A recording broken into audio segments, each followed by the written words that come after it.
Chandu, the magician.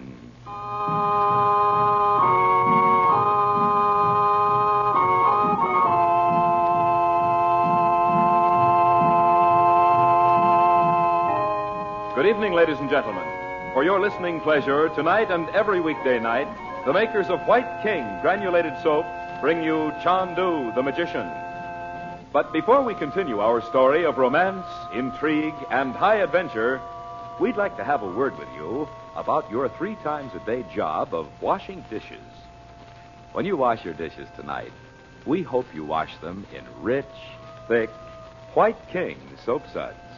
For if you are one among the many thousands who prefer soap suds in your dishpan, we'd like to remind you that White King is a grand dishpan soap.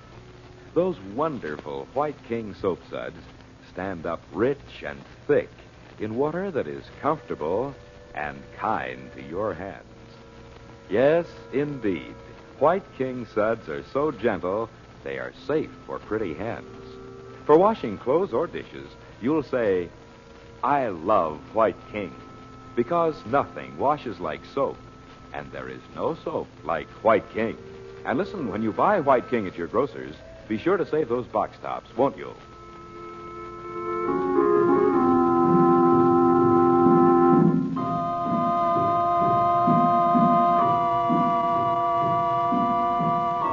In Egypt, Frank Chandler and the Regents do not know that Gordon Douglas, who represents himself as a foreign correspondent, is in reality an agent of the sinister Roxor.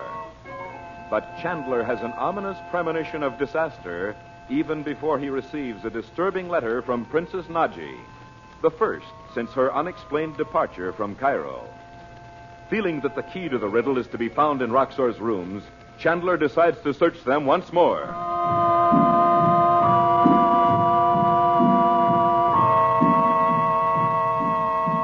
Now, as darkness falls, Chandler and Abdallah the Bedouin walked carefully through the empty shop of the brassmaker, which serves to conceal the activities of Roxor and his Arab agents. Chandu, the magician.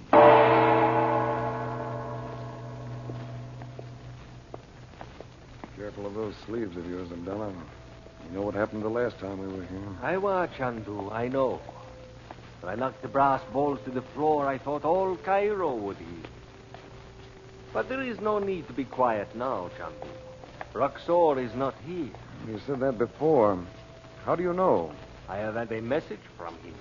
Then you're sure he doesn't suspect you're working with me now? Oh, no, Chandu. He believes I have been in the desert.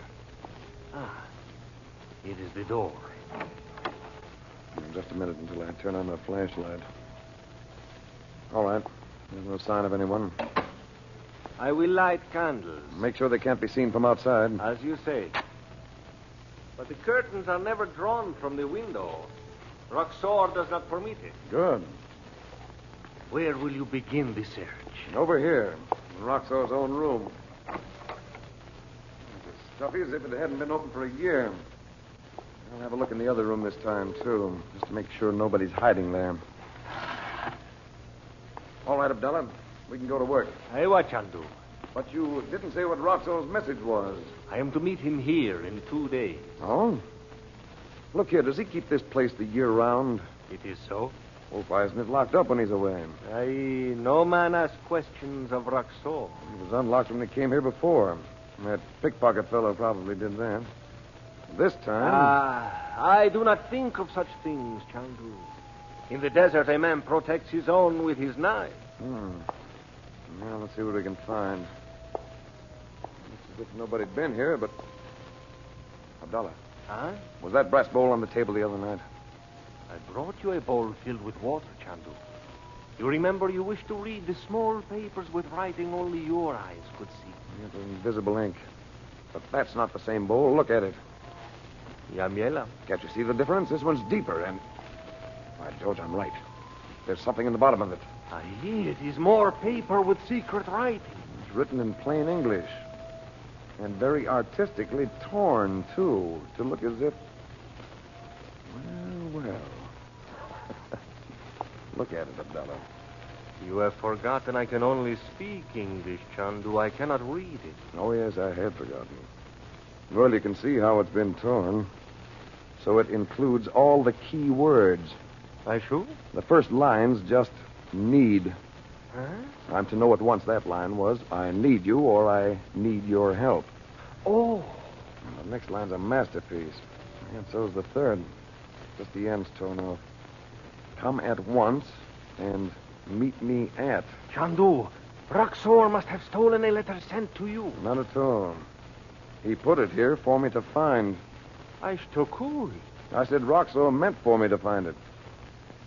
Let's see, the fourth line's parts of two words. T-E-L, hotel, you see? Oh, Iowa. And I-M-P-E-R, meaning Imperial. There's a Hotel Imperial everywhere. You didn't dare take a chance on the name of the place. Bari. It's all there. Bari. I do not know it, Chandu. It's in southern Italy, on the Adriatic. It has an airport, too. Roxor's thought of everything. The letter is not signed? No, he wouldn't overlook that detail. N-A, you see? The word was Naji. Naji. I wonder how many times he had to do it over to get it just right. But I do not understand what Roxor wishes. I'll tell you. For some reason or other, he wants me out of Cairo. How he knows Naji's away, I can't imagine, but he obviously does. Ah. Abdullah, who told you he was leaving Cairo? I did not know it, Chandu, until I came here with you and we found him gone. Well, I'll make you a small bet he's gone to Earth somewhere in the native quarter, waiting to see if I'll... Abdullah, I'm going to oblige him. Ah, while you are away, you wish me to protect the lady, your sister, and Miss Betty Lou. I will do it with my life. No, thanks. You see, I'm not really going away. But when you meet Roxor, tell him you found out I have gone. I will tell him, Chandu. But be careful. Don't say too much. A lot depends on this, Abdullah. And after you've seen him, come and tell me what he said. As you say, Chandu. I'll be at the home of the princess. The servant at the gate will have orders to let you in, no matter when it is.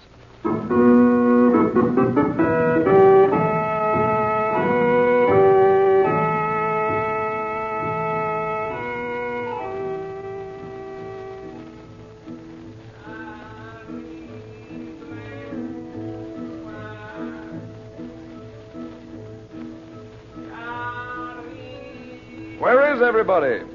In the garden, Frank. Come and see what we found, Uncle Frank. It looks 1,000 years old. Wait, Frank. Did you find anything in Roxor's room? I certainly did. What? It's all right, Doc. I'll tell you about it.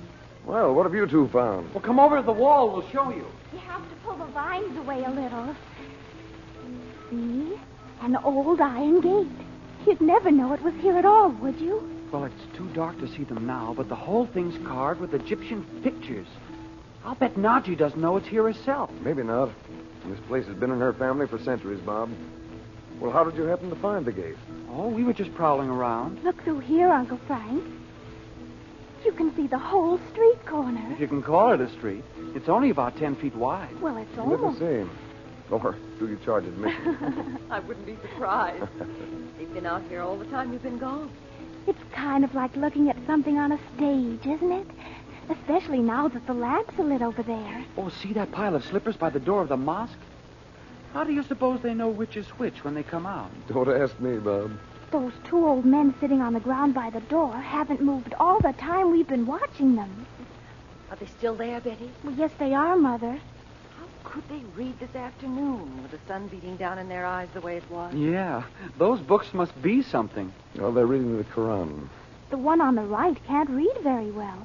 He hasn't turned a page since he's been here. What? He must be learning it by heart, a page at a time. Move over a little, Bob. Frank, do you know who that man is? I know what he's doing. He's watching this house.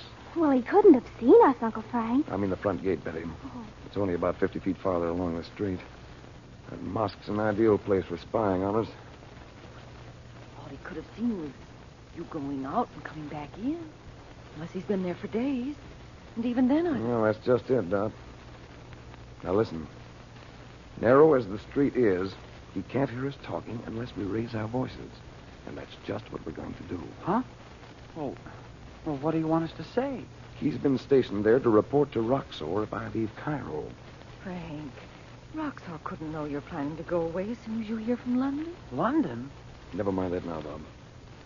I want him to think I rushed back here to pack a bag and took the first plane I could get for Bari. Bari? Italy? Why? Because he took great pains to see that I'd find a note he'd left in his rooms, supposedly signed by Naji, and begging me to meet her. Then you were right. He did tell Abdallah to make you think he'd left Cairo himself. If that letter really came from Naji, I wouldn't waste a minute. Roxor knows it. He's got to think I've gone. Well, surely that man across the street will wait to see if you do go. You'll see me. I'll take a suitcase and dash out. You'll hear me tell Ben Zaid to drive me to the airport. Well, tell us what to say. We'll give it the works. It'll be like acting. I have to make sure he knows where I'm going, so I'll call you, Dot, and tell you. I'll sound worried to death. You kids think you can carry it off without laughing? Oh, sure. We all know Roxor's nothing to laugh at. All right, then. Ready? I'll stand over there. Wait a minute, Frank. Where are you really going when you leave here? Oh, I know a place where I can wait until it's dark. Then I'll come back by the river gate. And I won't show my face outside the house again until I find out what Roxor's next move is. Here we go. You all set? Sure. Not too loud, remember, or you'll see through it. Bob, is your mother out there with you? Yes, she's right here, Uncle Frank. What is it, Frank? I've just had bad news from Naji. I have to go to Italy. You mean right now, Uncle Frank? Yes, at once. Dorothy, come in and help me pack, will you? Of course. But what's happened to Naji? I don't know. I found a letter I wasn't supposed to see. Hey, Bets, he can really put it on, huh? Isn't he terrific? Hurry, Dorothy. I'm coming. What shall I say next? Oh, I know. Uncle Frank, you can't get a train tonight, can you? I'm going to charter a plane, Bob. Come on, Dot, say something about coming into the house with me. I'll come right up to your room. It won't take long to pack your bag. Bye, Uncle Frank. Give my love to Naji. I will, Betty. Let us know when you're coming back, and we'll meet you at the airport. So long. Quick, Bob. Let's peek through the gate and see if that man's still there. Okay. Oh, he's standing up. Oh, Hey, for an old guy, he can sure travel.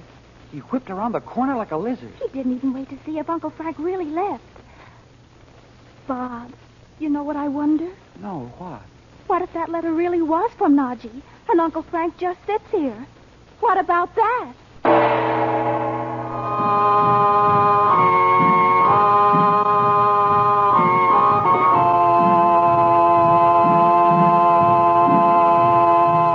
Now, before we say goodnight for Chandu the magician, may we take just a moment for another word about White King granulated soap. Perhaps you have recently had the pleasure of installing a brand new washing machine in your home. If you have, be sure to take good care of it.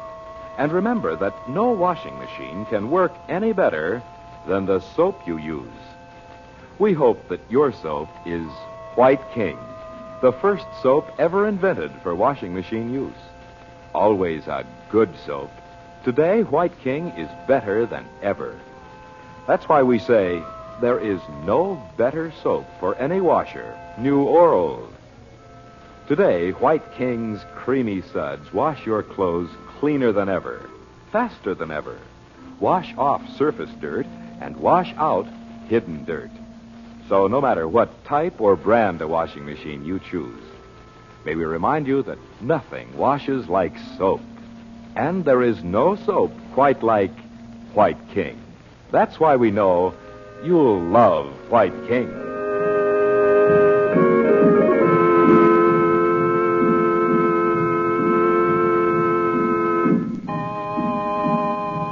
Chandu the Magician is based on the original radio drama created by Harry A. Earnshaw and is written by Vera Oldham.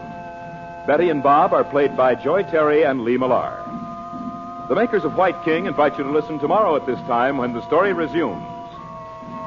Chandu the Magician. This is the Mutual Don Lee Broadcasting System.